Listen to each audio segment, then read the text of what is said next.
act. I. Roadside with big stones, etc.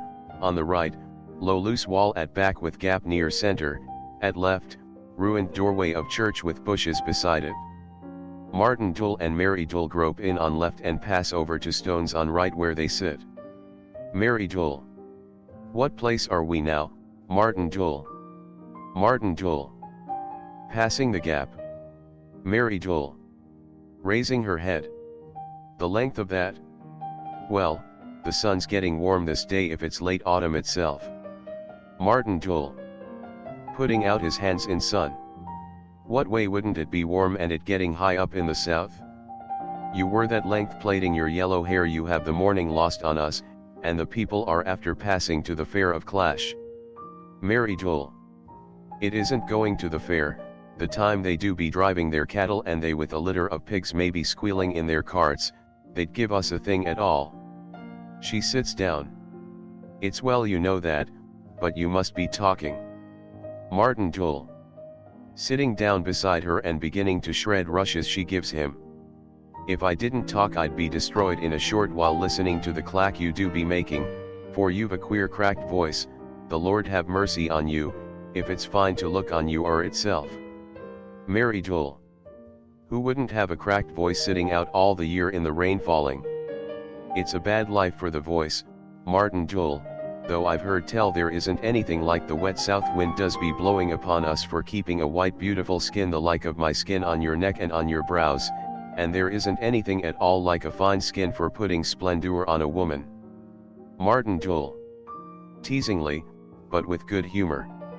I do be thinking odd times we don't know rightly what way you have your splendor, or asking myself, maybe, if you have it at all, for the time I was a young lad, and had fine sight, it was the ones with sweet voices were the best in face. Mary Dul. Let you not be making the like of that talk when you've heard Timmy the Smith, and Matt Simon, and Patchruid, and a power besides saying fine things of my face, and you know rightly it was the beautiful dark woman they did call me in Ballinatone. Martin Dul. As before. If it was itself I heard Molly Byrne saying at the fall of night it was little more than a fright you were. Mary Dul. Sharply. She was jealous, God forgive her, because Timmy the Smith was after praising my hair. Martin Dul. With mock irony. Jealous. Mary Dul. Jealous, Martin Dul, and if she wasn't itself, the young and silly do be always making game of them that's dark, and they'd think it a fine thing if they had us deceived, the way we wouldn't know we were so fine looking at all. She puts her hand to her face with a complacent gesture. Martin Dul. A little plaintively. I do be thinking in the long nights it'd be a grand thing if we could see ourselves for 1 hour, or a minute itself, the way we'd know surely we were the finest man and the finest woman of the 7 counties of the East bitterly, and then the seeing rabble below might be destroying their souls telling bad lies, and we'd never heed a thing they'd say. Mary Dul. If you weren't a big fool you wouldn't heed them this hour, Martin Dul, for they're a bad lot those that have their sight, and they do have great joy, the time they do be seeing a grand thing, to let on they don't see it at all, and to be telling fools lies, the like of what Molly Byrne was telling to yourself. Martin Dul. If it's lies she does be telling, she's a sweet, beautiful voice you'd never tire to be hearing, if it was only the pig she'd be calling, or crying out in the long grass, maybe, after her hens. Speaking pensively. It should be a fine, soft, rounded woman, I'm thinking, would have a voice the like of that. Mary Dul. Sharply again, scandalized.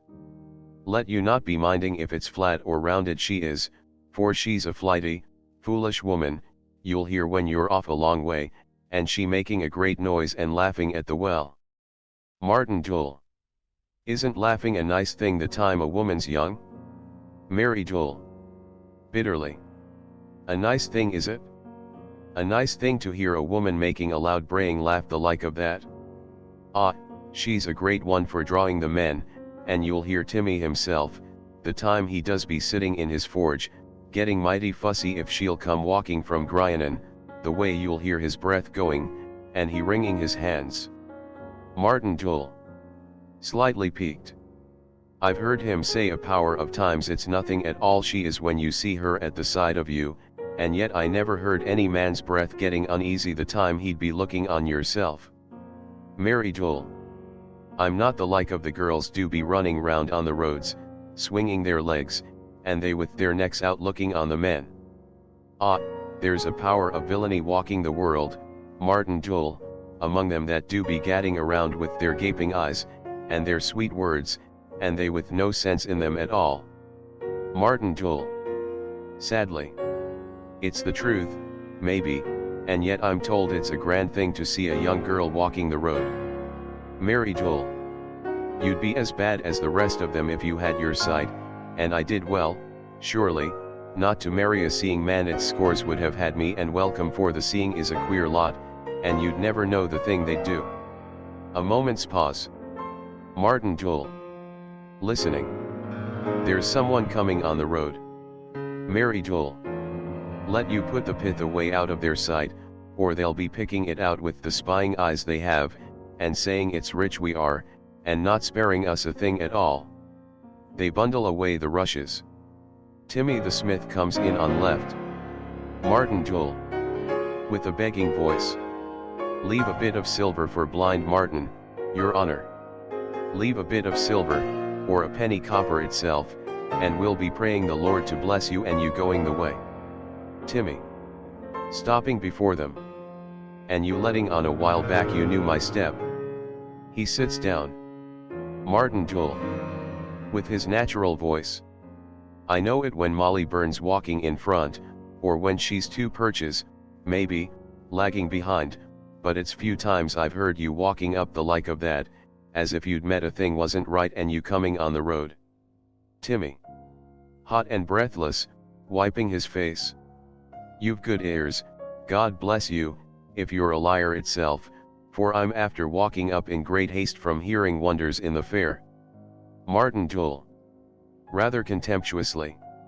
You're always hearing queer wonderful things, and the lot of them nothing at all, but I'm thinking, this time, it's a strange thing surely you'd be walking up before the turn of day, and not waiting below to look on them leaping, or dancing, or playing shows on the green of Clash.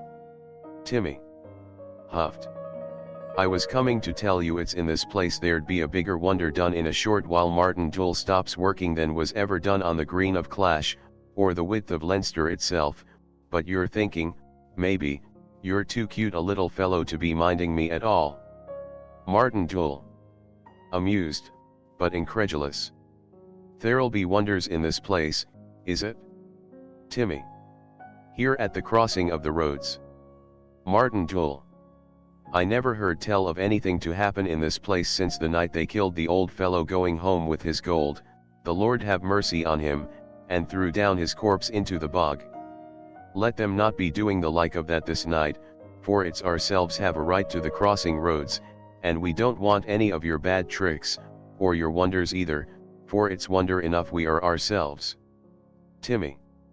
If I'd a mind I'd be telling you of a real wonder this day, and the way you'll be having a great joy, maybe, you're not thinking on at all. Martin Joel. Interested. Are they putting up a still behind in the rocks? It'd be a grand thing if I'd sup handy the way I wouldn't be destroying myself groping up across the bogs in the rain falling. Timmy. Still moodily. It's not a still they're bringing, or the like of it either. Mary Joel. Persuasively, to Timmy. Maybe they're hanging a thief, above at the bit of a tree. I'm told it's a great sight to see a man hanging by his neck, but what joy would that be to ourselves, and we not seeing it at all? Timmy. More pleasantly. They're hanging no one this day, Mary Joel, and yet, with the help of God, you'll see a power hanged before you die. Mary Joel. Well, you've queer humbugging talk. What way would I see a power hanged, and I a dark woman since the 7th year of my age? Timmy. Did ever you hear tell of a place across a bit of the sea, where there is an island, and the grave of the 4 beautiful saints? Mary Joel. I've heard people have walked round from the west and they speaking of that. Timmy. Impressively. There's a green ferny well, I'm told, behind of that place, and if you put a drop of the water out of it on the eyes of a blind man, you'll make him see as well as any person is walking the world. Martin Joel. With excitement. Is that the truth, Timmy? I'm thinking you're telling a lie. Timmy. Gruffly. That's the truth, Martin Joel, and you may believe it now, for you're after believing a power of things weren't as likely at all. Mary Joel. Maybe we could send us a young lad to bring us the water. I could wash a naggin bottle in the morning, and I'm thinking Patchruid would go for it, if we gave him a good drink, and the bit of money we have hid in the thatch. Timmy. It'd be no good to be sending a sinful man the like of ourselves, for I'm told the holiness of the water does be getting soiled with the villainy of your heart, the time you'd be carrying it, and you looking round on the girls, maybe, or drinking a small sup at a still. Martin Joel. With disappointment. It'd be a long terrible way to be walking ourselves, and I'm thinking that's a wonder will bring small joy to us at all. Timmy. Turning on him impatiently. What is it you want with your walking? It's as deaf as blind you're growing if you're not after hearing me say it's in this place the wonder would be done. Martin Joel. With a flash of anger. If it is, can't you open the big slobbering mouth you have and say what way it'll be done, and not be making blather till the fall of night? Timmy. Jumping up. I'll be going on now. Mary Joel rises, and not wasting time talking civil talk with the like of you. Mary Joel. Standing up, disguising her impatience. Let you come here to me, Timmy, and not be minding him at all. Timmy stops, and she gropes up to him and takes him by the coat. You're not huffy with myself, and let you tell me the whole story and don't be fooling me more. Is it yourself has brought us the water? Timmy. It is not, surely. Mary Joel. Then tell us your wonder, Timmy. What person'll bring it at all? Timmy. Relenting. It's a fine holy man will bring it, a saint of the Almighty God. Mary Joel. Overawed. A saint is it? Timmy. Aye, a fine saint, who's going round through the churches of Ireland, with a long cloak on him, and naked feet, for he's brought a sup of the water slung at his side, and, with the like of him, any little drop is enough to cure the dying, or to make the blind see as clear as the grey hawks do be high up, on a still day, sailing the sky. Martin Joel. Feeling for his stick. What place is he, Timmy? I'll be walking to him now. Timmy. Let you stay quiet, Martin. He's straying around saying prayers at the churches and high crosses, between this place and the hills, and he with a great crowd going behind, for it's fine prayers he does be saying, and fasting with it, till he's as thin as one of the empty rushes you have there on your knee. Then he'll be coming after to this place to cure the two of you. We're after telling him the way you are and to say his prayers in the church. Martin Joel. Turning suddenly to Mary Joel. And we'll be seeing ourselves this day. Oh, glory be to God, is it true surely? Mary Joel. Very pleased, to Timmy. Maybe I'd have time to walk down and get the big shawl I have below, for I do look my best, I've heard them say, when I'm dressed up with that thing on my head. Timmy. You'd have time surely. Martin Joel. Listening. Wished now. I hear people again coming by the stream. Timmy. Looking out left, puzzled. It's the young girls I left walking after the saint. They're coming now. Goes up to entrance carrying things in their hands, and they walking as easy as you'd see a child walk who'd have a dozen eggs hid in her bib. Martin Joel. Listening. That's Molly Byrne, I'm thinking. Molly Byrne and bride come on left and cross to Martin Joel, carrying water can, saint's bell, and cloak. Molly Byrne. Volubly. God bless you, Martin. I've holy water here, from the grave of the four saints of the West, we'll have you cured in a short while and seeing like ourselves. Timmy. Crosses to Molly, interrupting her. He's heard that. God help you. But where at all is the saint, and what way is he after trusting the holy water with the likes of you? Molly Byrne. He was afeard to go a far way with the clouds is coming beyond, so he's gone up now through the thick woods to say a prayer at the crosses of Gryanan, and he's coming on this road to the church. Timmy. Still astonished. And he's after leaving the holy water with the two of you. It's a wonder, surely. Comes down left a little. Molly Byrne. The lads told him no person could carry them things through the briars, and steep, slippy feeling rocks he'll be climbing above, so he looked round then, and gave the water, and his big cloak, and his bell to the two of us, for young girls, says he, are the cleanest holy people you'd see walking the world. Mary Jewel goes near seat. Mary Jewel sits down, laughing to herself. Well, the saint's a simple fellow, and it's no lie.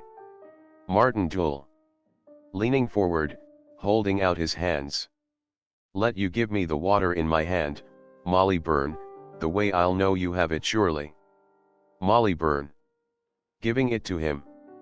Wonders is queer things, and maybe it cure you, and you holding it alone. Martin Jewel looking round. It does not, Molly. I'm not seeing at all.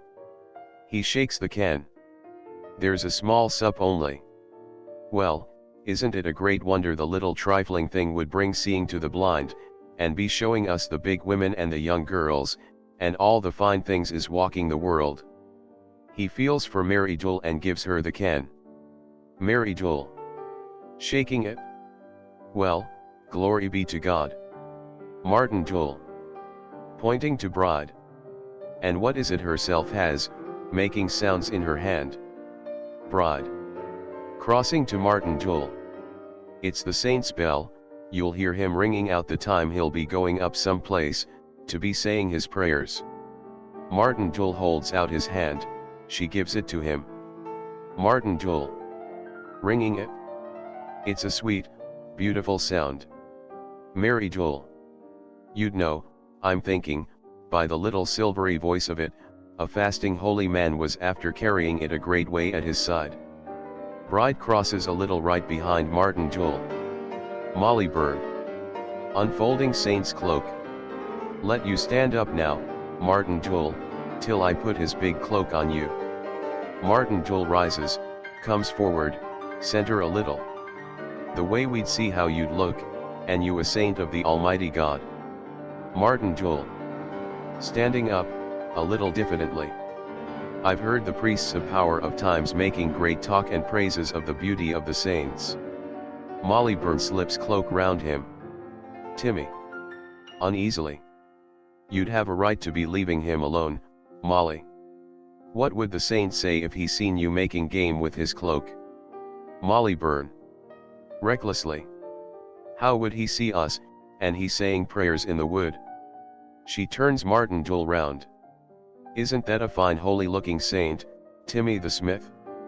Laughing foolishly. There's a grand, handsome fellow, Mary Jewel, and if you seen him now you'd be as proud, I'm thinking, as the archangels below, fell out with the Almighty God. Mary Jewel with quiet confidence going to Martin Jewel and feeling his cloak. It's proud will be this day, surely. Martin Jewel is still ringing. Molly Byrne to Martin Jewel. Would you think well to be all your life walking round the like of that, Martin Jewel, and you bell ringing with the saints of God? Mary Jewel turning on her, fiercely. How would he be bell ringing with the saints of God and he wedded with myself? Martin Jewel. It's the truth she's saying, and if bell ringing is a fine life, yet I'm thinking, maybe, it's better I am wedded with the beautiful dark woman of Ballinatone. Molly Byrne scornfully. You're thinking that, God help you, but it's little you know of her at all. Martin Jewel. It's little surely, and I'm destroyed this day waiting to look upon her face. Timmy awkwardly. It's well you know the way she is, for the like of you do have great knowledge in the feeling of your hands. Martin Jewel Still feeling the cloak? We do, maybe. Yet it's little I know of faces, or of fine beautiful cloaks, for it's few cloaks I've had my hand to, and few faces plaintively, for the young girls is mighty shy, Timmy the smith, and it isn't much they heed me, though they do be saying I'm a handsome man. Mary Jewel. Mockingly, with good humor. Isn't it a queer thing the voice he puts on him, when you hear him talking of the skinny-looking girls, and he married with a woman he's heard called the wonder of the Western world? Timmy. Pityingly. The two of you will see a great wonder this day, and it's no lie. Martin Jewel. I've heard tell her yellow hair, and her white skin, and her big eyes are a wonder, surely. Bride. Who has looked out left? Here's the saint coming from the selvage of the wood. Strip the cloak from him, Molly, or he'll be seeing it now. Molly Byrne. Hastily to bride. Take the bell and put yourself by the stones. To Martin Jewel. Will you hold your head up till I loosen the cloak? She pulls off the cloak and throws it over her arm.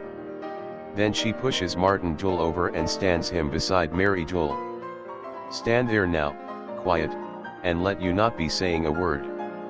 She and bride stand a little on their left, demurely, with bell, etc., in their hands.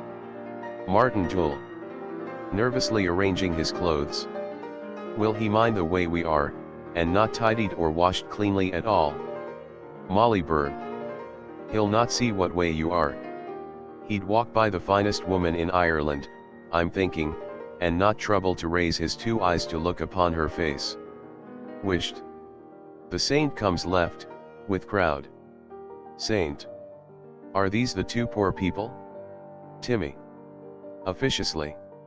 They are, Holy Father, they do be always sitting here at the crossing of the roads, asking a bit of copper from them that do pass, or stripping rushes for lights, and they not mournful at all, but talking out straight with a full voice, and making game with them that likes it. Saint. To Martin Jewel and Mary Jewel. It's a hard life you've had not seeing sun or moon, or the holy priests itself praying to the Lord, but it's the like of you who are brave in a bad time will make a fine use of the gift of sight the Almighty God will bring to you today. He takes his cloak and puts it about him. It's on a bare starving rock that there's the grave of the four beauties of God, the way it's little wonder, I'm thinking, if it's with bare starving people the water should be used. He takes the water and bell and slings them round his shoulders. So it's to the like of yourselves I do be going, who are wrinkled and poor, a thing rich men would hardly look at all, but would throw a coin to or a crust of bread. Martin Jewel. Moving uneasily. When they look on herself, who is a fine woman. Timmy. Shaking him. Wished now, and be listening to the saint. Saint. Looks at them a moment, continues. If it's raggy and dirty you are itself, I'm saying, the Almighty God isn't at all like the rich men of Ireland, and, with the power of the water I'm after bringing in a little curragh into Cashla Bay, he'll have pity on you, and put sight into your eyes. Martin Jewel. Taking off his hat. I'm ready now, Holy Father. Saint. Taking him by the hand. I'll cure you first, and then I'll come for your wife. We'll go up now into the church, for I must say a prayer to the Lord. To Mary Jewel, as he moves off. And let you be making your mind still and saying praises in your heart, for it's a great wonderful thing when the power of the Lord of the world is brought down upon your like. People. Pressing after him. Come now till we watch. Bride. Come, Timmy. Saint. Waving them back. Stay back where you are, for I'm not wanting a big crowd making whispers in the church. Stay back there, I'm saying, and you'd do well to be thinking on the way sin has brought blindness to the world, and to be saying a prayer for your own sakes against false prophets and heathens, and the words of women and smiths, and all knowledge that would soil the soul or the body of a man. People shrink back. He goes into church. Mary Jewel gropes halfway towards the door and kneels near path. People form a group at right. Timmy. Isn't it a fine, beautiful voice he has, and he a fine, brave man if it wasn't for the fasting? Bride. Did you watch him moving his hands? Molly Byrne. It'd be a fine thing if someone in this place could pray the like of him, for I'm thinking the water from our own blessed well would do rightly if a man knew the way to be saying prayers, and then there'd be no call to be bringing water from that wild place, where, I'm told, there are no decent houses, or fine-looking people at all. Bride. Who is looking in at door from right? Look at the great trembling Martin has shaking him, and he on his knees. Timmy. Anxiously. God help him. What will he be doing when he sees his wife this day? I'm thinking it was bad work we did when we let on she was fine looking, and not a wrinkled, wizened hag the way she is. Matt Simon. Why would he be vexed, and we after giving him great joy and pride, the time he was dark? Molly Byrne. Sitting down in Mary Dole's seat and tidying her hair. If it's vexed he is itself, he'll have other things now to think on as well as his wife, and what does any man care for a wife, when it's 2 weeks, or 3, he is looking on her face? Matt Simon. That's the truth now, Molly, and it's more joy dark Martin got from the lies we told of that hag is kneeling by the path than your own man will get from you, day or night, and he living at your side. Molly Byrne. Defiantly. Let you not be talking, Matt Simon, for it's not yourself will be my man, though you'd be crowing and singing fine songs if you'd that hope in you at all. Timmy. Shocked, to Molly Byrne. Let you not be raising your voice when the saints above at his prayers. Bride. Crying out. Wished. Wished. I'm thinking he's cured. Martin Jewell. Crying out in the church. Oh, glory be to God. Saint. Solemnly. Laus patri sit et filio cum spiritu paraclito. Qui sui dono gratii misertus est hibernii. Martin Jewell. Ecstatically. Oh, glory be to God, I see now surely. I see the walls of the church, and the green bits of ferns in them, and yourself, Holy Father, and the great width of the sky. He runs out half foolish with joy, and comes past Mary Jewell as she scrambles to her feet, drawing a little away from her as he goes by. Timmy. To the others. He doesn't know her at all. The saint comes out behind Martin Jewell, and leads Mary Jewell into the church. Martin Jewell comes onto the people. The men are between him and the girls, he verifies his position with his stick. Martin Jewell. Crying out joyfully. That's Timmy, I know Timmy by the black of his head. That's Matt Simon, I know Matt by the length of his legs. That should be Patruid, with the gamey eyes in him, and the fiery hair. He sees Molly Byrne on Mary Jewell's seat, and his voice changes completely. Oh, it was no lie they told me, Mary Jewell. Oh, glory to God and the 7 saints I didn't die and not see you at all. The blessing of God on the water, and the feet carried it round through the land. The blessing of God on this day, and them that brought me the saint, for its grand hair you have. She lowers her head a little confused, and soft skin, and eyes would make the saints, if they were dark a while and seeing again, fall down out of the sky. He goes nearer to her. Hold up your head, Mary, the way I'll see it's richer I am than the great kings of the east. Hold up your head, I'm saying, for it soon you'll be seeing me, and I not a bad one at all. He touches her and she starts up. Molly Byrne. Let you keep away from me, and not be soiling my chin. People laugh heartily. Martin Jewell. Bewildered. It's Molly's voice you have. Molly Byrne. Why wouldn't I have my own voice? Do you think I'm a ghost? Martin Jewell. Which of you all is herself? He goes up to Bride. Is it you is Mary Jewell? I'm thinking you're more the like of what they said peering at her. For you've yellow hair, and white skin, and it's the smell of my own turf is rising from your shawl. He catches her shawl. Bride. Pulling away her shawl. I'm not your wife, and let you get out of my way.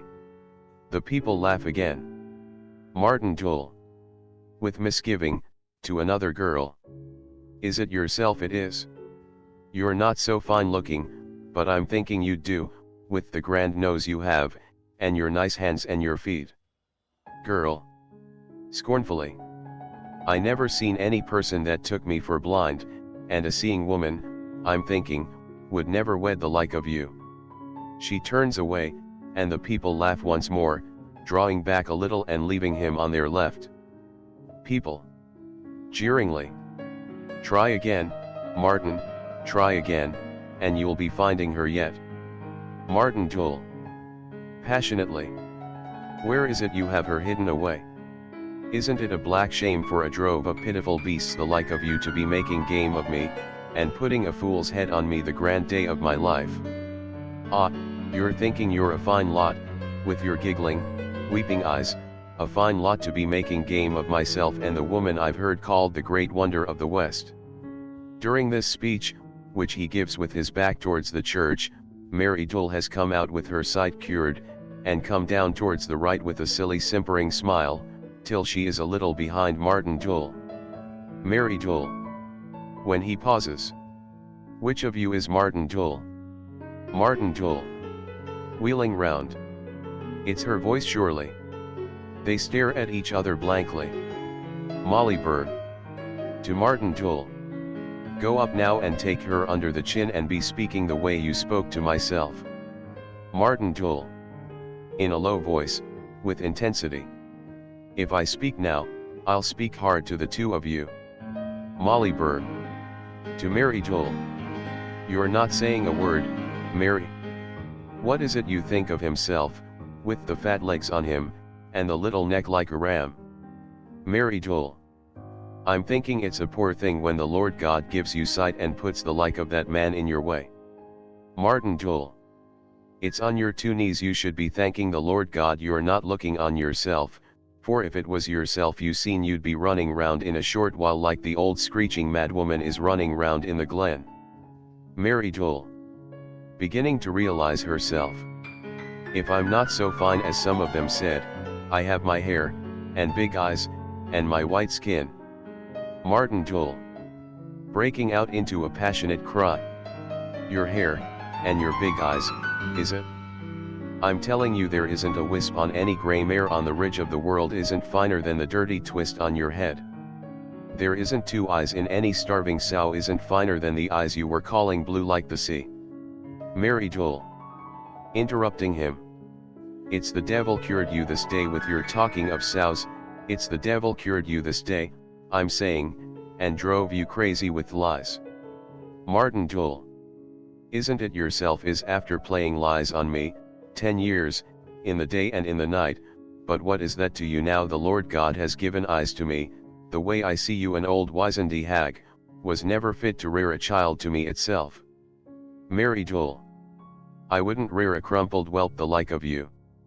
It's many a woman is married with finer than yourself should be praising God if she's no child, and isn't loading the earth with things would make the heavens lonesome above, and they scaring the larks, and the crows, and the angels passing in the sky.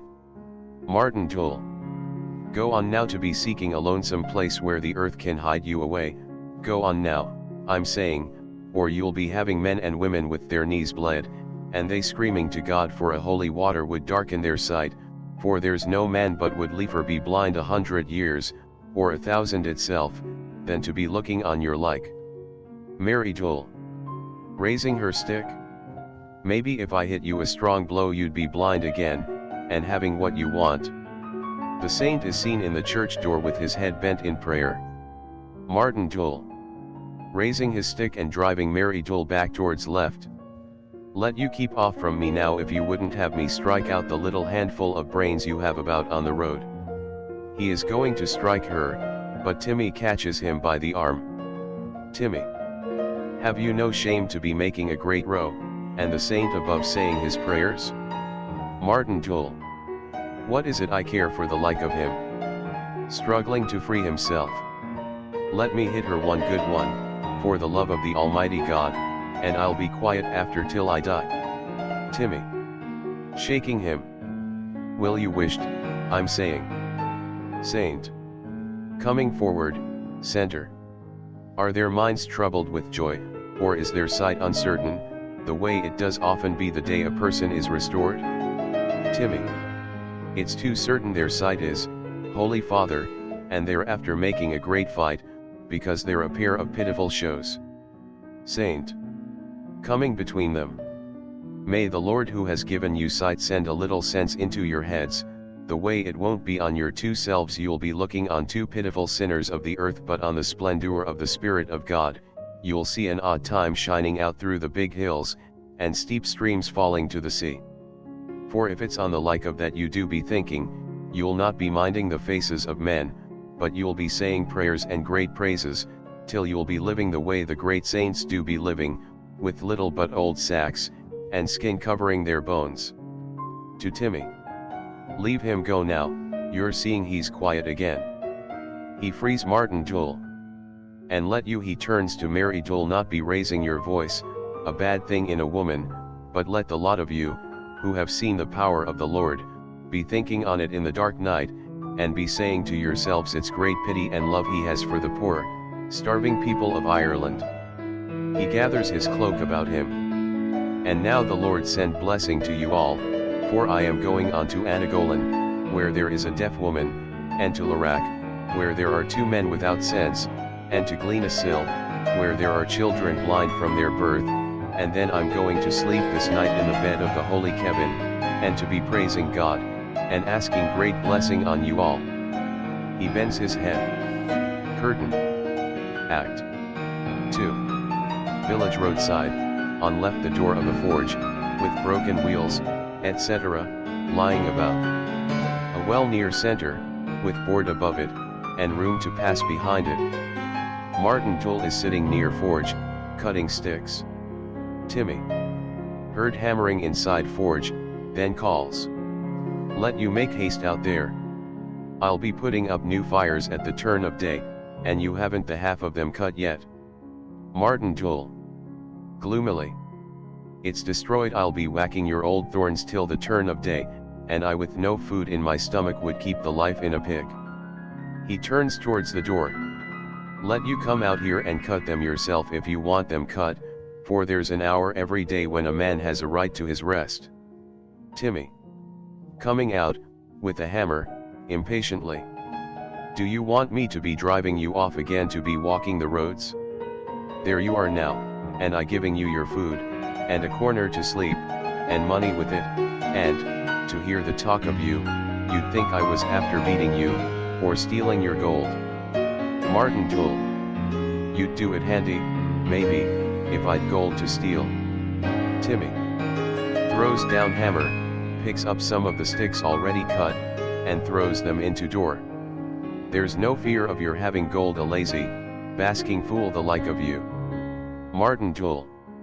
No fear, maybe, and I hear with yourself, for it's more I got a while since and I sitting blinded in Gryanan, than I get in this place working hard, and destroying myself, the length of the day. Timmy. Stopping with amazement. Working hard?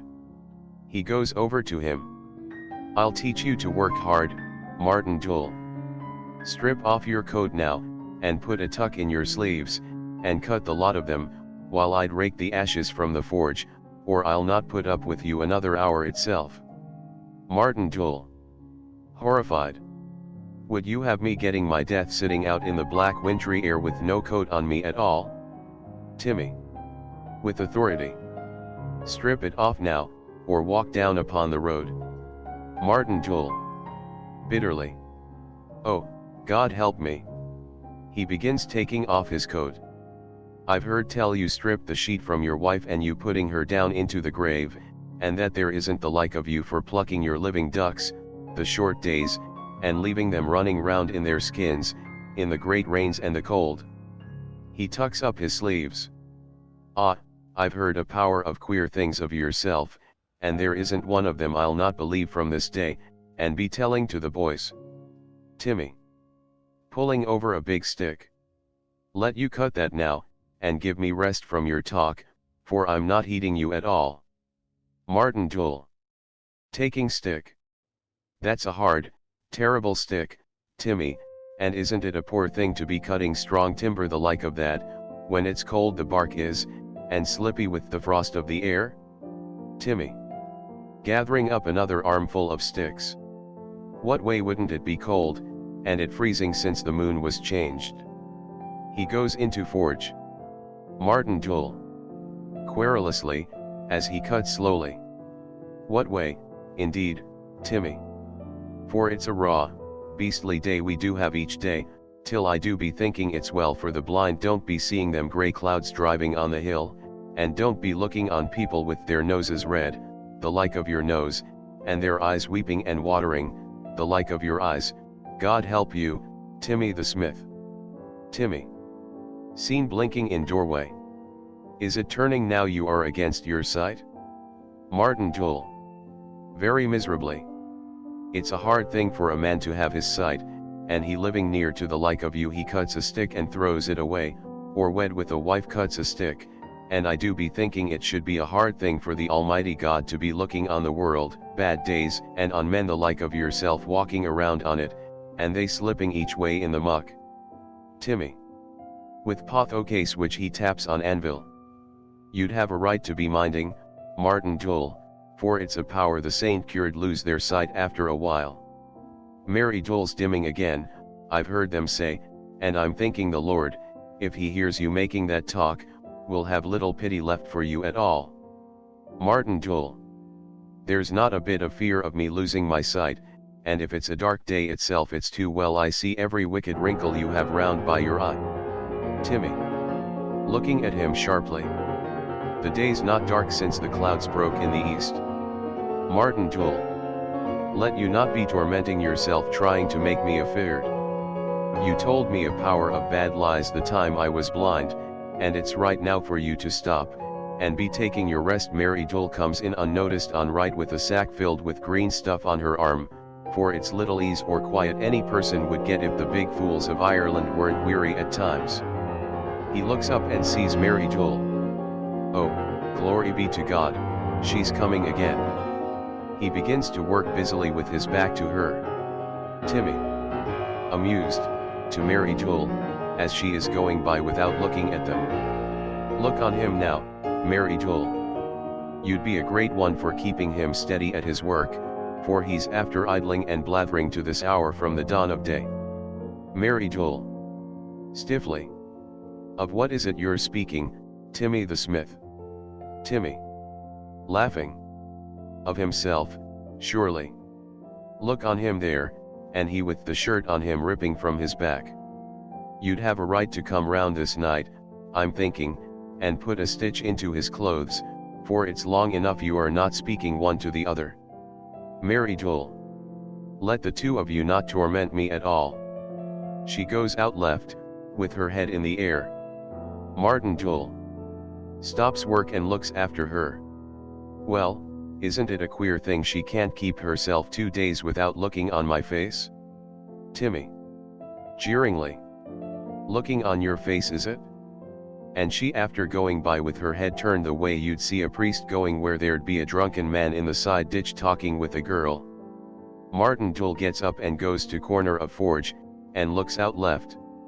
Come back here and don't mind her at all.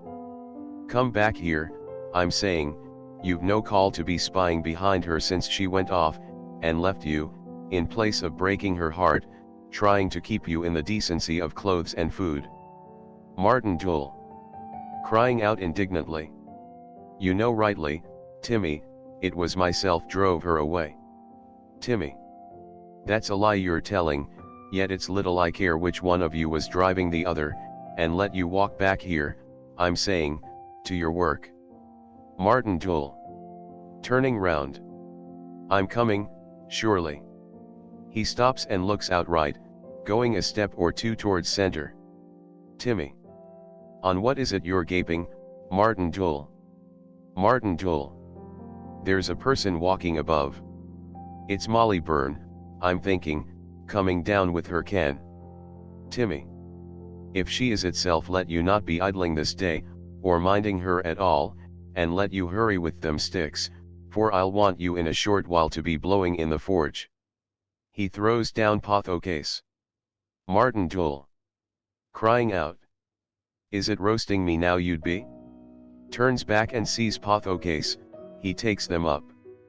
Potho case, is it over them you've been inside sneezing and sweating since the dawn of day? Timmy, resting himself on anvil, with satisfaction. I'm making a power of things you do have when you're settling with a wife, Martin Jewel, for I heard tell last night the saint'll be passing again in a short while, and I'd have him wed Molly with myself. He'd do it, I've heard them say, for not a penny at all.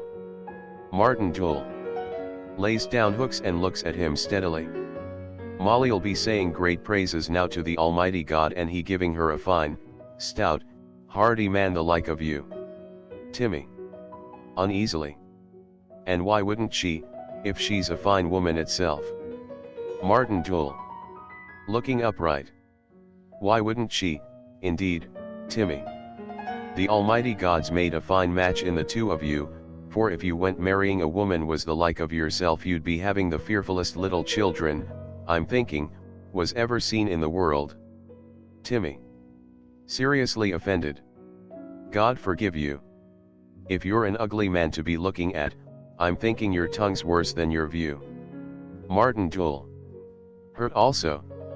Isn't it destroyed with the cold I am, and if I'm ugly itself I never seen anyone the like of you for Dreepinus this day, Timmy the smith, and I'm thinking now herself's coming above you'd have a right to step up into your old shanty, and give a rub to your face, and not be sitting there with your bleary eyes, and your big nose, the like of an old scarecrow stuck down upon the road. Timmy, looking up the road uneasily. She's no call to mind what way I look, and I after building a house with 4 rooms in it above on the hill. He stands up. But it's a queer thing the way yourself and Mary Jewel are after setting every person in this place, and up beyond to Rathvana, talking of nothing, and thinking of nothing, but the way they do be looking in the face. Going towards forge. It's the devil's work you're after doing with your talk of fine looks, and I'd do right, maybe, to step in and wash the blackness from my eyes. He goes into forge. Martin Jewel rubs his face furtively with the tail of his coat. Molly Byrne comes on right with a water can, and begins to fill it at the well. Martin Jewel, God save you, Molly Byrne. Molly Byrne, indifferently, God save you. Martin Jewel, that's a dark, gloomy day, and the Lord have mercy on us all. Molly Byrne, middling dark. Martin Jewel, it's a power of dirty days, and dark mornings, and shabby looking fellows. He makes a gesture over his shoulder. We do have to be looking on when we have our sight, God help us, but there's one fine thing we have, to be looking on a grand, white, handsome girl, the like of you, and every time I set my eyes on you I do be blessing the saints, and the holy water, and the power of the Lord Almighty in the heavens above. Molly Byrne, I've heard the priests say it isn't looking on a young girl would teach many to be saying their prayers. Bailing water into her kin with a cup. Martin Jewel, it isn't many have been the way I was, hearing your voice speaking, and not seeing you at all. Molly Byrne, that should have been a queer time for an old, wicked, coaxing fool to be sitting there with your eyes shut, and not seeing a sight of girl or woman passing the road. Martin Jewel, if it was a queer time itself it was great joy and pride I had the time I'd hear your voice speaking and you passing to Gryan and beginning to speak with plaintive intensity, for it's of many a fine thing your voice would put a poor dark fellow in mind, and the day I'd hear it it's of little else at all I would be thinking. Molly Byrne, I'll tell your wife if you talk to me the like of that. You've heard, maybe, she's below picking nettles for the widow O'Flynn, who took great pity on her when she seen the two of you fighting, and yourself putting shame on her at the crossing of the roads. Martin Jewel, impatiently, is there no living person can speak a score of words to me, or say God speed you, itself, without putting me in mind of the old woman, or that day either at Gryanan. Molly Byrne, maliciously, I was thinking it should be a fine thing to put you in mind of the day you called the grand day of your life. Martin Joel. Grand day, is it? Plaintively again, throwing aside his work, and leaning towards her. Or a bad black day when I was roused up and found I was the like of the little children do be listening to the stories of an old woman, and do be dreaming after in the dark night that it's in grand houses of gold they are, with speckled horses to ride, and do be waking again, in a short while, and they destroyed with the cold, and the thatch dripping, maybe, and the starved ass braying in the yard? Molly Byrne. Working indifferently. You've great romancing this day, Martin Joel. Was it up at the still you were at the fall of night? Martin Joel. Stands up, comes towards her, but stands at far right side of well. It was not, Molly Byrne, but lying down in a little rickety shed. Lying down across a sop of straw, and I thinking I was seeing you walk, and hearing the sound of your step on a dry road, and hearing you again, and you laughing and making great talk in a high room with dry timber lining the roof. For it's a fine sound your voice has that time, and it's better I'm thinking, lying down, the way a blind man does be lying, than to be sitting here in the grey light taking hard words of Timmy the Smith. Molly Byrne. Looking at him with interest. It's queer talk you have if it's a little, old, shabby stump of a man you are itself. Martin Joel. I'm not so old as you do hear them say. Molly Byrne. You're old, I'm thinking, to be talking that talk with a girl. Martin Joel. Despondingly. It's not a lie you're telling, maybe, for it's long years I'm after losing from the world, feeling love and talking love, with the old woman, and I fooled the whole while with the lies of Timmy the Smith. Molly Byrne. Half invitingly. It's a fine way you're wanting to pay Timmy the Smith. And it's not his lies you're making love to this day, Martin Joel. Martin Joel. It is not, Molly, and the Lord forgive us all. He passes behind her and comes near her left. For I've heard tell there are lands beyond in Cahir Iveragig and the reeks of Cork with warm sun in them, and fine light in the sky. Bending towards her. And light's a grand thing for a man ever was blind, or a woman, with a fine neck, and a skin on her the like of you, the way we'd have a right to go off this day till we'd have a fine life passing abroad through them towns of the south, and we telling stories, maybe, or singing songs at the fairs. Molly Byrne. Turning round half amused, and looking him over from head to foot. Well, isn't it a queer thing when your own wife's after leaving you because you're a pitiful show, you'd talk the like of that to me? Martin Joel. Drawing back a little, hurt, but indignant. It's a queer thing, maybe, for all things is queer in the world. In a low voice with peculiar emphasis. But there's one thing I'm telling you, if she walked off away from me, it wasn't because of seeing me, and I know more than I am, but because I was looking on her with my two eyes, and she getting up, and eating her food, and combing her hair, and lying down for her sleep. Molly Byrne. Interested, off her guard. Wouldn't any married man you'd have be doing the like of that? Martin Joel. Seizing the moment that he has her attention.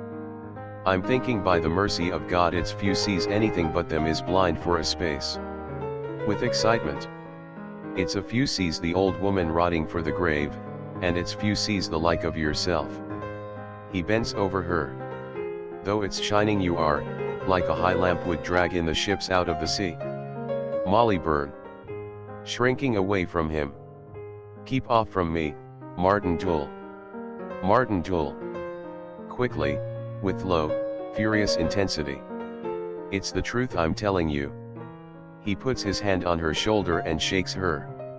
And you'd do right not to marry a man is after looking out a long while on the bad days of the world, for what way would the like of him have fit eyes to look on yourself, when you rise up in the morning and come out of the little door you have above in the lane, the time it'd be a fine thing if a man would be seeing, and losing his sight, the way he'd have your two eyes facing him, and he going the roads, and shining above him, and he looking in the sky, and springing up from the earth, the time he'd lower his head, in place of the muck that seeing men do meet all roads spread on the world.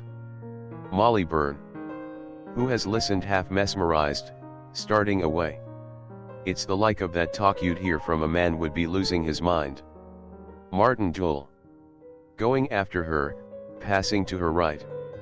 It'd be little wonder if a man near the like of you would be losing his mind. Put down your kin now, and come along with myself, for I'm seeing you this day, seeing you, maybe, the way no man has seen you in the world. He takes her by the arm and tries to pull her away softly to the right. Let you come on now, I'm saying, to the lands of Ivorick and the reeks of Cork, where you won't set down the width of your 2 feet and not be crushing fine flowers, and making sweet smells in the air. Molly Byrne, laying down the can, trying to free herself. Leave me go, Martin Jewell. Leave me go, I'm saying. Martin Jewell, let you not be fooling. Come along now the little path through the trees. Molly Byrne, crying out towards Forge. Timmy Timmy the smith. Timmy comes out of Forge, and Martin Jewell lets her go. Molly Byrne, excited and breathless, pointing to Martin Jewell. Did ever you hear that them that loses their sight loses their senses along with it, Timmy the smith? Timmy. Suspicious, but uncertain. He's no sense, surely, and he'll be having himself driven off this day from where he's good sleeping, and feeding, and wages for his work. Molly Byrne. As before.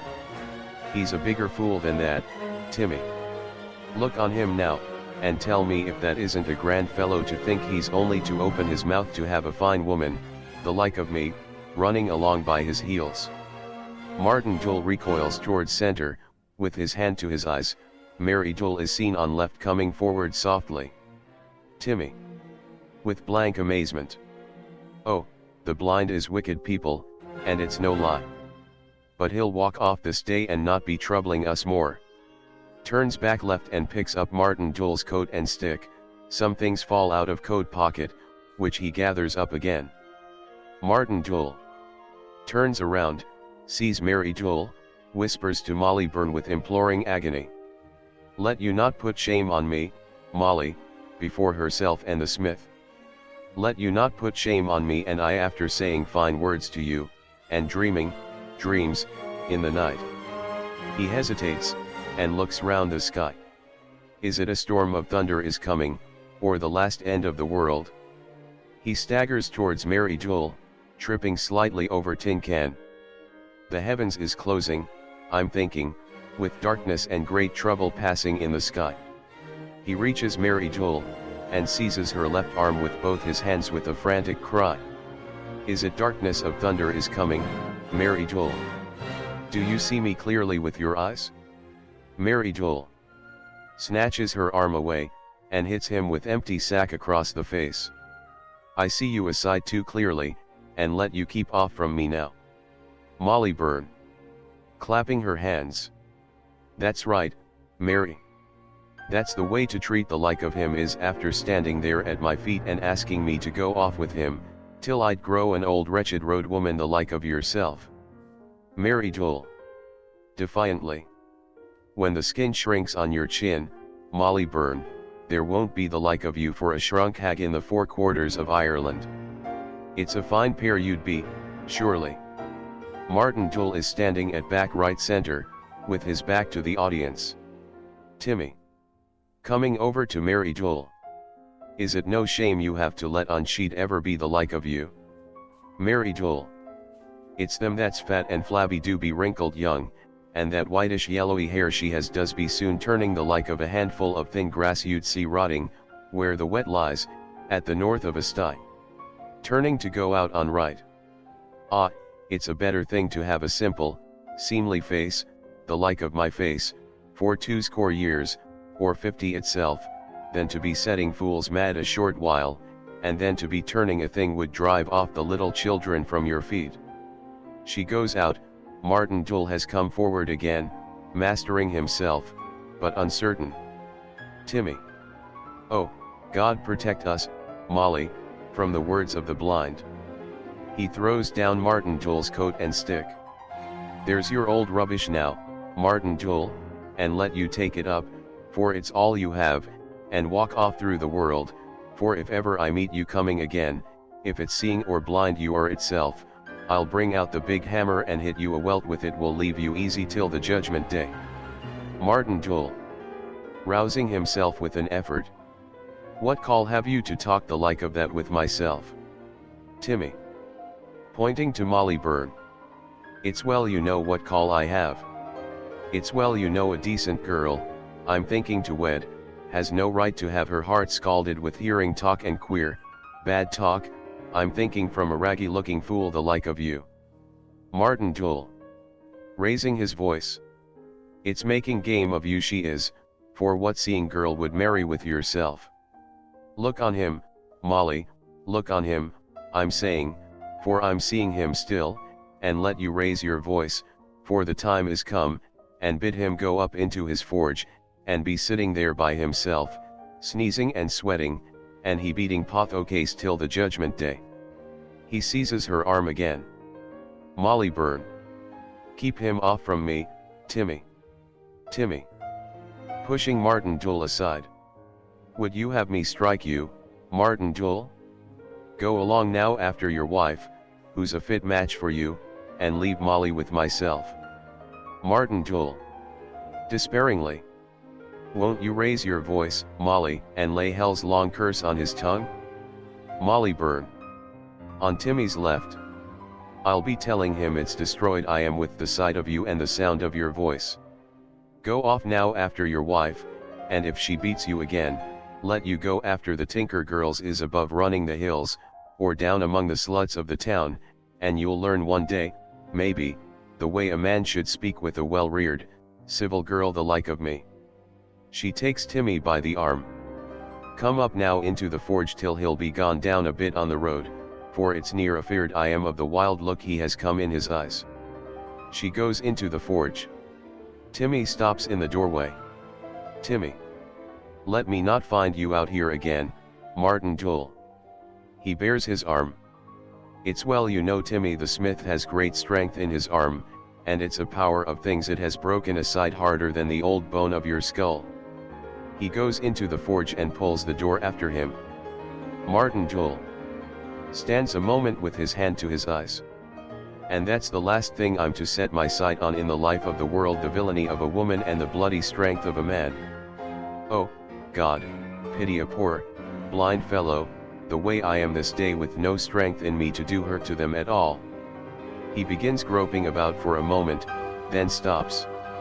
Yet if I've no strength in me I've a voice left for my prayers, and may God blight them this day, and my own soul the same hour with them, the way I'll see them after, Molly Byrne and Timmy the smith, the two of them on a high bed, and they screeching in hell.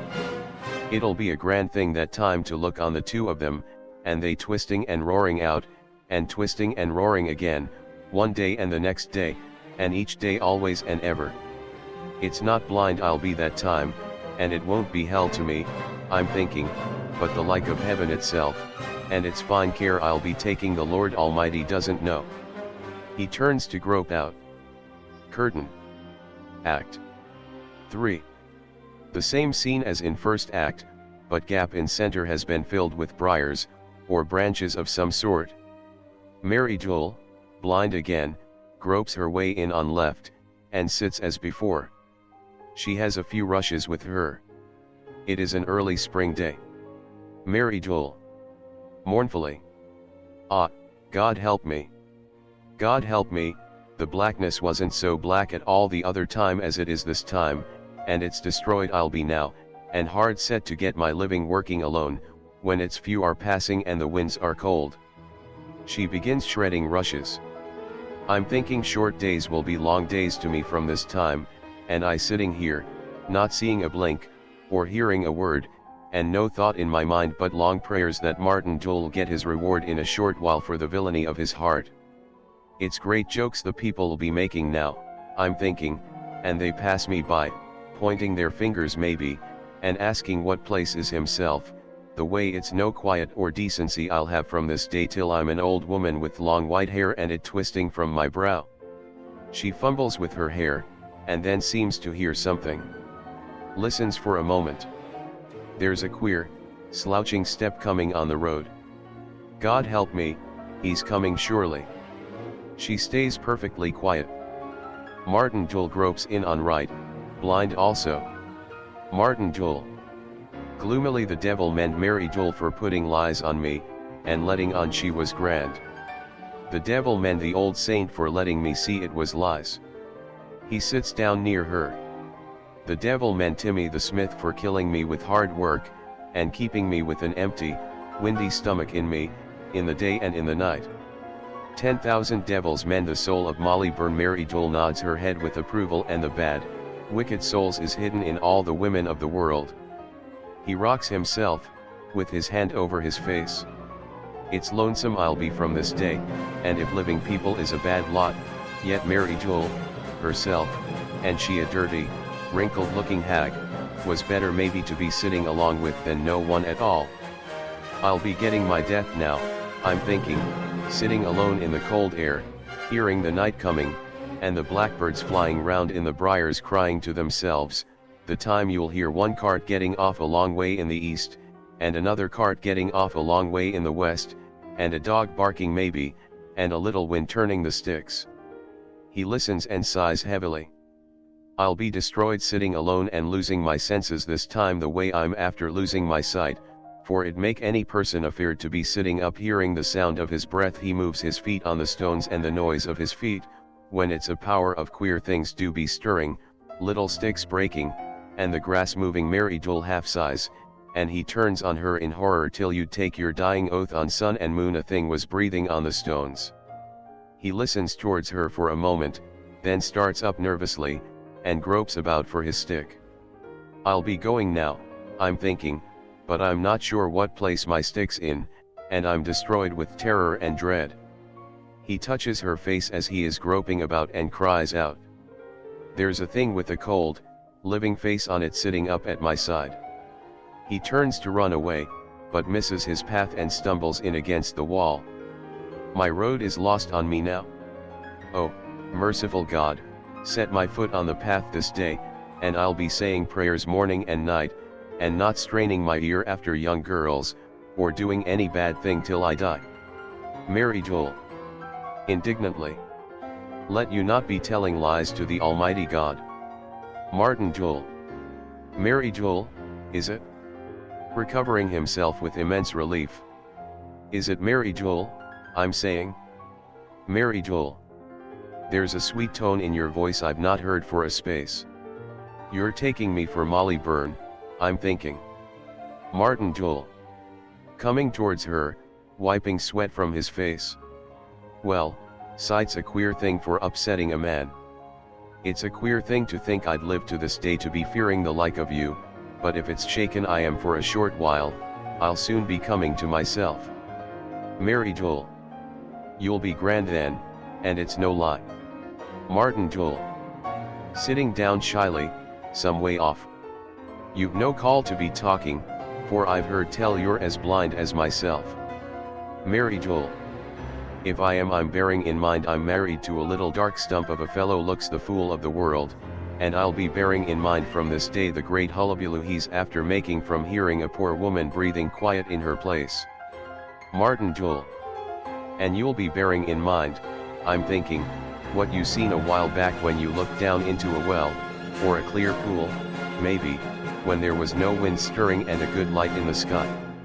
Mary Jewel. I'm minding that surely, for if I'm not the way the liars were saying below, I seen a thing in them pools put joy and blessing in my heart. She puts her hand to her hair again. Martin Jewel. Laughing ironically. Well, they were saying below I was losing my senses, but I never went any day the length of that. God help you, Mary Jewel, if you're not a wonder for looks, you're the maddest female woman is walking the counties of the East. Mary Jewel. Scornfully. You were saying all times you'd a great ear for hearing the lies of the world. A great ear, God help you, and you think you're using it now. Martin Jewel. If it's not lies you're telling, would you have me think you're not a wrinkled poor woman is looking like 70, or 2 scores and a half. Mary Joel. I would not, Martin. She leans forward earnestly. For when I seen myself in them pools, I seen my hair would be grey or white, maybe, in a short while, and I seen with it that I'd a face would be a great wonder when it'll have soft white hair falling around it, the way when I'm an old woman there won't be the like of me surely in the 7 counties of the East. Martin Joel. With real admiration. You're a cute thinking woman, Mary Joel, and it's no lie. Mary Joel. Triumphantly. I am, surely, and I'm telling you a beautiful white-haired woman is a grand thing to see, for I'm told when Kitty Bond was selling poteen below, the young men itself would never tire to be looking in her face. Martin Joel. Taking off his hat and feeling his head, speaking with hesitation. Did you think to look, Mary Joel, would there be a whiteness the like of that coming upon me? Mary Joel. With extreme contempt. On you, God help you. In a short while you'll have a head on you as bald as an old turnip you'd see rolling round in the muck. You need never talk again of your fine looks, Martin Joel, for the day of that talk's gone forever. Martin Joel. That's a hard word to be saying, for I was thinking if I'd a bit of comfort, the like of yourself, it's not far off we'd be from the good days went before, and that'd be a wonder surely. But I'll never rest easy, thinking you're a grey, beautiful woman, and myself a pitiful show. Mary Joel. I can't help your looks, Martin Joel. It wasn't myself made you with your rat's eyes, and your big ears, and your griseldy chin. Martin Joel. Rubs his chin ruefully, then beams with delight. There's one thing you forgot, if you're a cute thinking woman itself. Mary Joel. Your slouching feet, is it? Or your hooky neck, or your 2 knees is black with knocking one on the other. Martin Joel. With delighted scorn. There's talking for a cute woman. There's talking, surely. Mary Joel. Puzzled at joy of his voice. If you'd anything but lies to say you'd be talking to yourself. Martin Joel. Bursting with excitement. I've this to say, Mary Joel. I'll be letting my beard grow in a short while, a beautiful, long, white, silken, streamy beard, you wouldn't see the like of in the Eastern world. Ah, a white beard's a grand thing on an old man, a grand thing for making the quality stop and be stretching out their hands with good silver or gold, and a beard's a thing you'll never have, so you may be holding your tongue. Mary Joel. Laughing cheerfully. Well, we're a great pair, surely, and it's great times we'll have yet, maybe, and great talking before we die. Martin Joel. Great times from this day, with the help of the Almighty God, for a priest itself would believe the lies of an old man would have a fine white beard growing on his chin. Mary Joel. There's the sound of one of them twittering yellow birds do be coming in the springtime from beyond the sea, and there'll be a fine warmth now in the sun, and a sweetness in the air, the way it'll be a grand thing to be sitting here quiet and easy smelling the things growing up, and budding from the earth. Martin Joel. I'm smelling the furze a while back sprouting on the hill, and if you'd hold your tongue you'd hear the lambs of Gryanan, though it's near drowned their crying is with the full river making noises in the glen. Mary Joel.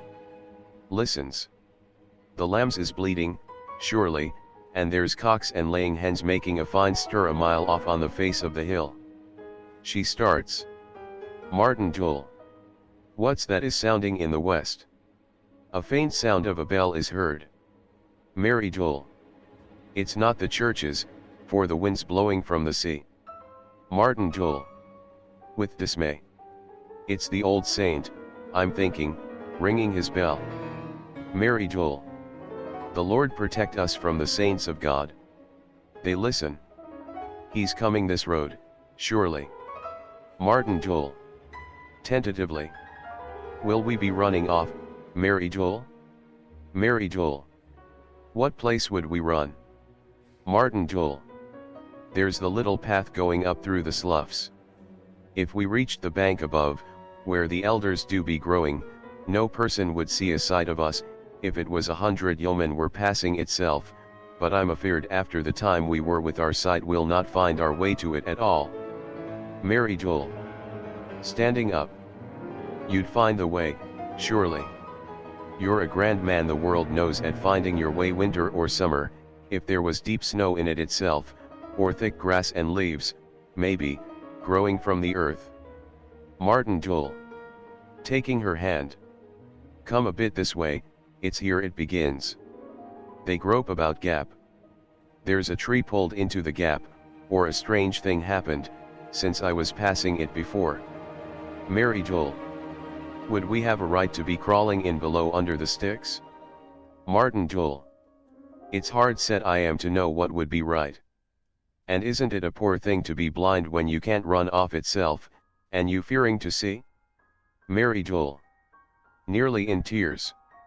It's a poor thing, God help us, and what good'll our grey hairs be itself, if we have our sight, the way we'll see them falling each day, and turning dirty in the rain? The bell sounds nearby. Martin Jewel. In despair. He's coming now, and we won't get off from him at all. Mary Jewel. Could we hide in the bit of a briar is growing at the west butt of the church? Martin Jewel. We'll try that, surely. He listens a moment. Let you make haste, I hear them trampling in the wood. They grope over to church. Mary Jewel. It's the words of the young girls making a great stir in the trees. They find the bush. Here's the briar on my left, Martin, I'll go in first, I'm the big one, and I'm easy to see. Martin Jewel. Turning his head anxiously. It's easy heard you are, and will you be holding your tongue? Mary Jewel. Partly behind bush. Come in now beside of me. They kneel down, still clearly visible. Do you think they can see us now, Martin Jewel? Martin Jewel. I'm thinking they can't, but I'm hard set to know, for the lot of them young girls, the devil save them, have sharp, terrible eyes, would pick out a poor man, I'm thinking, and he lying below hid in his grave. Mary Jewel. Let you not be whispering sin, Martin Jewel, or maybe it's the finger of God they'd see pointing to ourselves. Martin Jewel. It's yourself is speaking madness, Mary Jewel, haven't you heard the saints say it's the wicked do be blind? Mary Jewel. If it is you'd have a right to speak a big, terrible word would make the water not cure us at all. Martin Jewel. What way would I find a big, terrible word, and I shook with the fear, and if I did itself, who'd know rightly if it's good words or bad would save us this day from himself? Mary Jewel. They're coming. I hear their feet on the stones. The saint comes in on right, with Timmy and Molly Byrne in holiday clothes, the others as before. Timmy. I've heard tell Martin Jewel and Mary Jewel were seen this day about on the road, Holy Father, and we were thinking you'd have pity on them and cure them again. Saint. I would, maybe, but where are they at all? I'll have little time left when I have the two of you wed in the church. Matt Simon. At their seat. There are the rushes they do have lying round on the stones. It's not far off they'll be, surely. Molly Byrne. Pointing with astonishment. Look beyond, Timmy. They all look over and see Martin Jewel. Timmy. Well, Martin's a lazy fellow to be lying in there at the height of the day. He goes over shouting. Let you get up out of that. You were near losing a great chance by your sleepiness this day, Martin Jewel. The two of them's in it, God help us all. Martin Jewel. Scrambling up with Mary Jewel. What is it you want, Timmy, that you can't leave us in peace? Timmy. The saints come to marry the two of us, and I'm after speaking a word for yourselves, the way he'll be curing you now, for if you're a foolish man itself, I do be pitying you, for I've a kind heart, when I think of you sitting dark again, and you after seeing a while and working for your bread. Martin Jewel takes Mary Jewel's hand and tries to grope his way off right, he has lost his hat, and they are both covered with dust and grass seeds. People. You're going wrong. It's this way, Martin Jewel. They push him over in front of the saint, near center Martin Jewel and Mary Jewel stand with piteous hangdog dejection. Saint, let you not be afeard, for there's great pity with the Lord. Martin Jewel, we aren't afeard, Holy Father. Saint, it's many a time those that are cured with the well of the four beauties of God lose their sight when a time is gone, but those I cure a second time go on seeing till the hour of death. He takes the cover from his can. I've a few drops only left of the water, but, with the help of God, it'll be enough for the two of you, and let you kneel down now upon the road. Martin Jewel wheels round with Mary Jewel and tries to get away. Saint, you can kneel down here, I'm saying, we'll not trouble this time going to the church. Timmy, turning Martin Jewel round, angrily. Are you going mad in your head, Martin Jewel? It's here you're to kneel. Did you not hear his reverence, and he's speaking to you now? Saint, kneel down, I'm saying, the ground's dry at your feet. Martin Jewel, with distress. Let you go on your own way, Holy Father. We're not calling you at all. Saint, I'm not saying a word of penance, or fasting itself, for I'm thinking the Lord has brought you great teaching in the blindness of your eyes, so you've no call now to be fearing me, but let you kneel down till I give you your sight. Martin Jewel, more troubled. We're not asking our sight, Holy Father, and let you walk on your own way, and be fasting, or praying, or doing anything that you will, but leave us here in our peace, at the crossing of the roads, for it's best we are this way, and we're not asking to see. Saint, to the people, is his mind gone that he's no wish to be cured this day, or to be living or working, or looking on the wonders of the world? Martin Jewel, it's wonders enough I seen in a short space for the life of one man only. Saint, severely, I never heard tell of any person wouldn't have great joy to be looking on the earth, and the image of the Lord thrown upon men. Martin Jewel, raising his voice, them is great sights, Holy Father. What was it I seen when I first opened my eyes but your own bleeding feet, and they cut with the stones? That was a great sight, maybe, of the image of God. And what was it I seen my last day but the villainy of hell looking out from the eyes of the girl you're coming to marry, the Lord forgive you, with Timmy the smith? That was a great sight, maybe. And wasn't it great sights I seen on the roads when the north winds would be driving, and the skies would be harsh, till you'd see the horses and the asses, and the dogs itself, maybe, with their heads hanging, and they closing their eyes. Saint, and did you never hear tell of the summer, and the fine spring, and the places where the holy men of Ireland have built up churches to the Lord?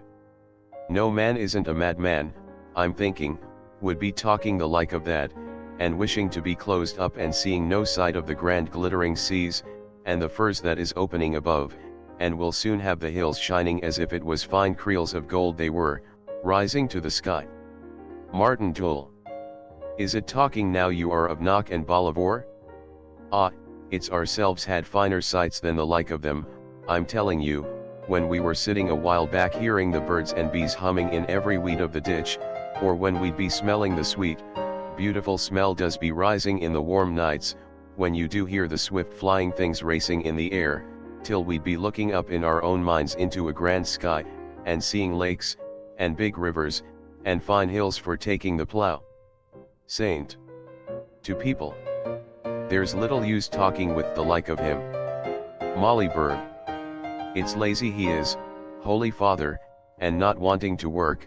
For a while before you had him cured he was always talking and wishing and longing for his sight.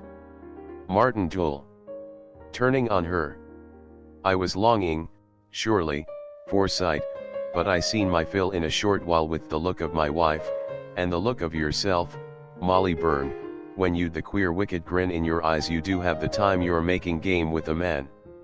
Molly Byrne, let you not mind him, Holy Father, for it's bad things he was saying to me a while back, bad things for a married man, your reverence, and you'd do right surely to leave him in darkness, if it's that is best fitting the villainy of his heart. Timmy. To Saint.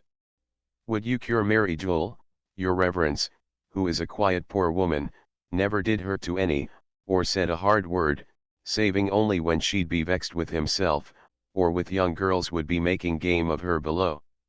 Saint. To Mary Jewel. If you have any sense, Mary, kneel down at my feet, and I'll bring the sight again into your eyes. Martin Jewel. More defiantly. You will not, Holy Father. Would you have her looking on me, and saying hard words to me, till the hour of death? Saint. Severely.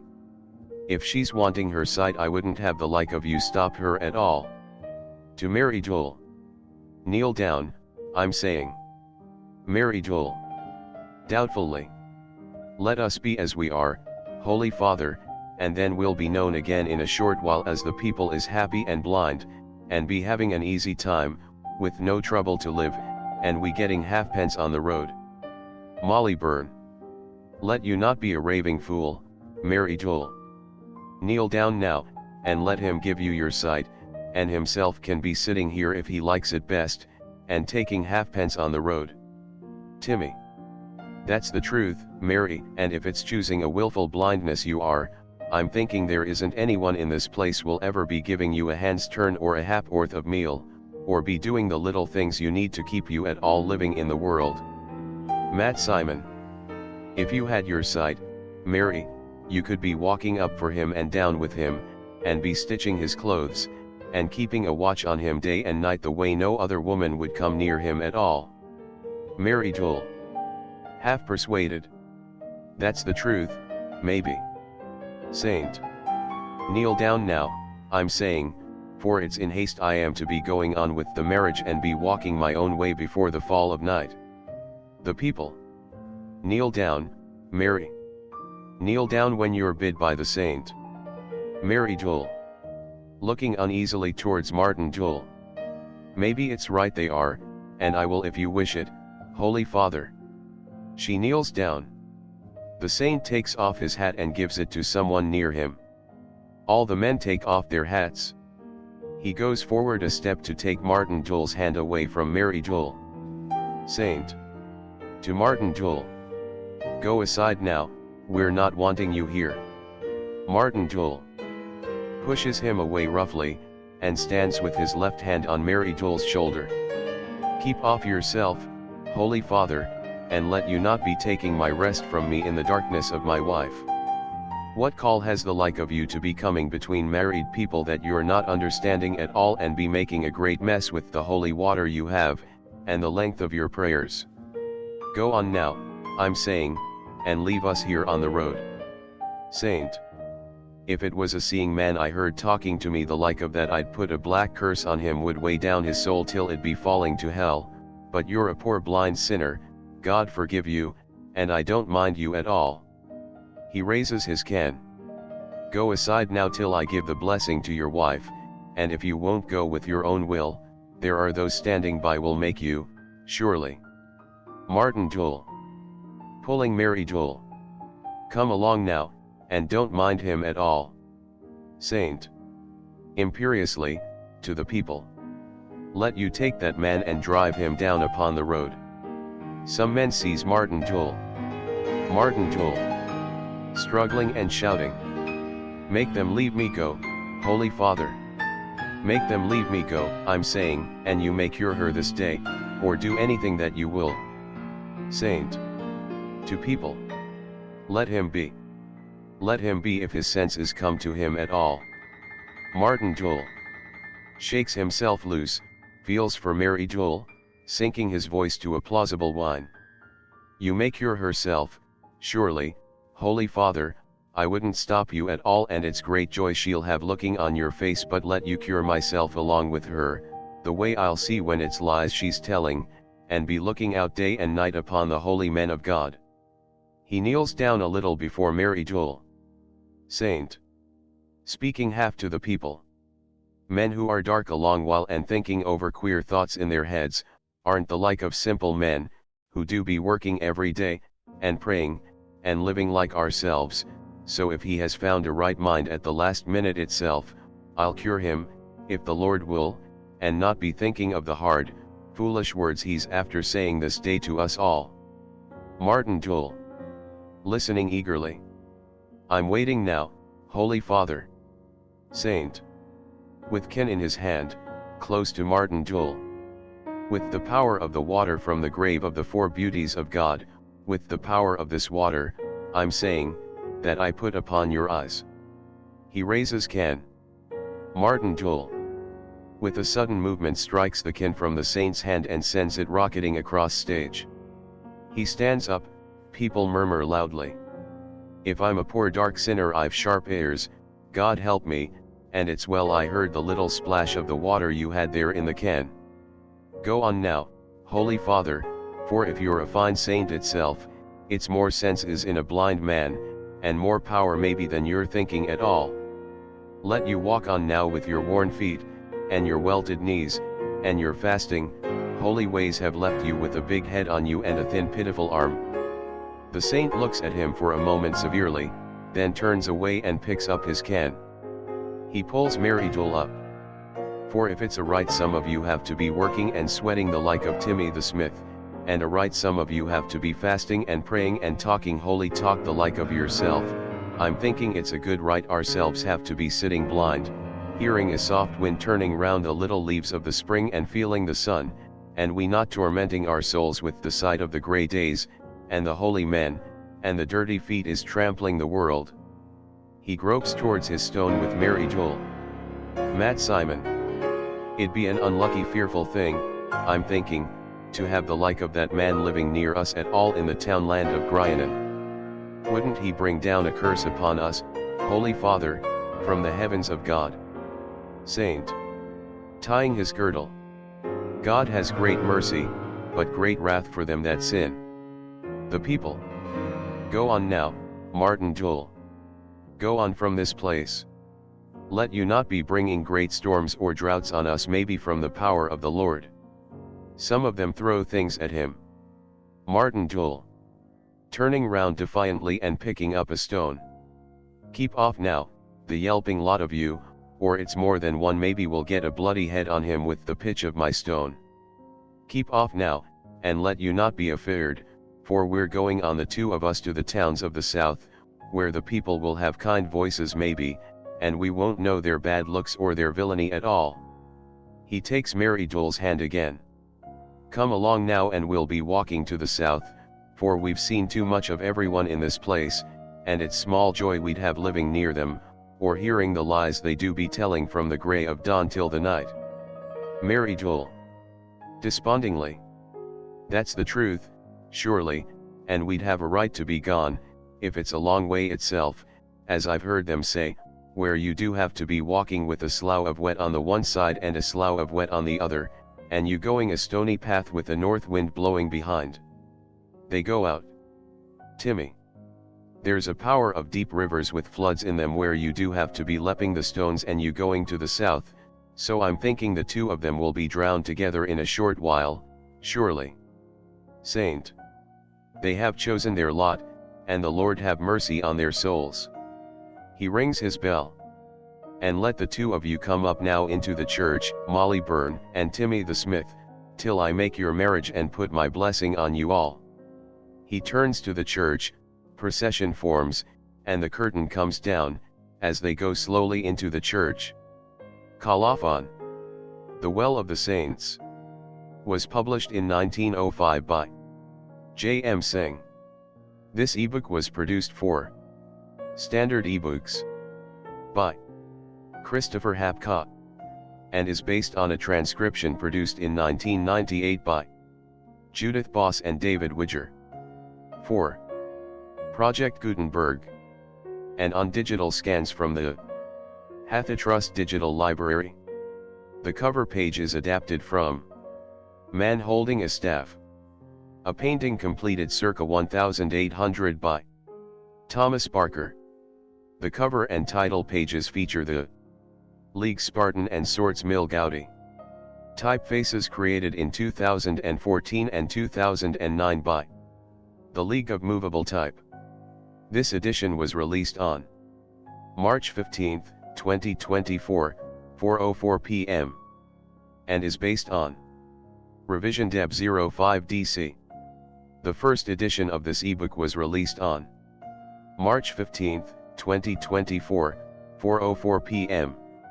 You can check for updates to this ebook, view its revision history, or download it for different e-reading systems at standardebooks.org/ebook/j-m-synge/the-well-of-the-saints. The volunteer-driven Standard eBooks project relies on readers like you to submit typos, corrections, and other improvements. Anyone can contribute at standardebooks.org. Persons in the play: Martin Jewell, weather-beaten, blind beggar. Mary Jewell, his wife, weather-beaten, ugly woman, blind also, nearly 50. Timmy, a middle-aged, almost elderly, but vigorous smith. Molly Byrne, fine-looking girl with fair hair.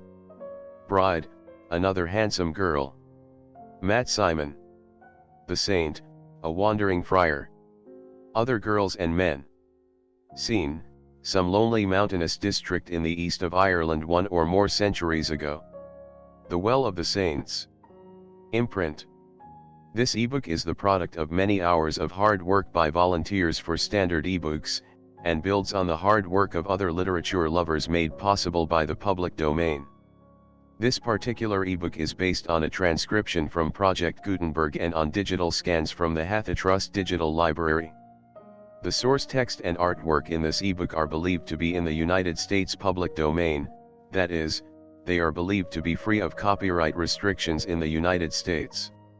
They may still be copyrighted in other countries, so users located outside of the United States must check their local laws before using this ebook. The creators of, and contributors to, this ebook dedicate their contributions to the worldwide public domain via the terms in the CC 01.0 Universal Public Domain Dedication. For full license information, see the uncopyright at the end of this ebook. Standard eBooks is a volunteer-driven project that produces ebook editions of public domain literature using modern typography, technology, and editorial standards, and distributes them free of cost. You can download this and other ebooks carefully produced for true book lovers at standardebooks.org. The Well of the Saints. By J.M. Synge. Uncopyright. May you do good and not evil. May you find forgiveness for yourself and forgive others. May you share freely, never taking more than you give. Copyright pages exist to tell you that you can't do something. Unlike them, this uncopyright page exists to tell you that the writing and artwork in this ebook are believed to be in the United States public domain, that is, they are believed to be free of copyright restrictions in the United States. The United States public domain represents our collective cultural heritage, and items in it are free for anyone in the United States to do almost anything at all with, without having to get permission. Copyright laws are different all over the world, and the source text or artwork in this ebook may still be copyrighted in other countries. If you're not located in the United States, you must check your local laws before using this ebook. Standard eBooks makes no representations regarding the copyright status of the source text or artwork in this ebook in any country other than the United States. Non-authorship activities performed on items that are in the public domain, so-called sweat of the brow work, don't create a new copyright. That means that nobody can claim a new copyright on an item that is in the public domain for, among other things, work like digitization, markup, or typography. Regardless, the contributors to this ebook release their contributions under the terms in the CC 01.0 Universal Public Domain Dedication, thus dedicating to the worldwide public domain all of the work they've done on this ebook, including but not limited to metadata, the title page, imprint, colophon, this uncopyright, and any changes or enhancements to, or markup on, the original text and artwork. This dedication doesn't change the copyright status of the source text or artwork. We make this dedication in the interest of enriching our global cultural heritage, to promote free and libre culture around the world, and to give back to the unrestricted culture that has given all of us so much. Table of contents. Title page. Imprint. Persons in the play. The Well of the Saints. Act I. Act 2. Act 3. Colophon. Uncopyright. Landmarks. The Well of the Saints.